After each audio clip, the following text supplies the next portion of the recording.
Nakapag-summer vacation ka na ba o work pa rin? Sa tapok nating Good Vibe Story, no worries dahil ang ating ka-A to Z naka-work from the sea. Kung ano yan, silipin sa ating nakaka-GV na video.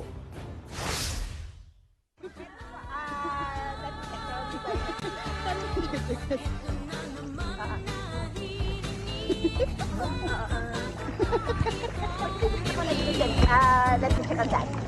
I'll let you know. Yes po. Okay. Pwede awardan. Okay, sure. Okay.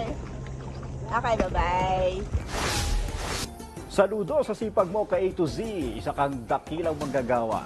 Kung kayo ay may kwentong kakaiba, mga kwento ng pag-ibig o storya ng inspirasyon at pag-asa, maaari nyo itong ibahagi. Sumali sa ating Facebook group na Balitang A to Z. Panoorin ang replay ng ating programa at sundan ang ating social media pages. Hanapin ang Balitang A to Z. Ang ating pabaong quote of the night ay mula sa aktor at folk singer na si Theodore Bikel. Ayon kay Bikel, ang pagkakaisa ay isang bagay na ninanais na pinagsusumikapan, ngunit hindi ito magagawa sa pamamagitan lang ng mga deklarasyon.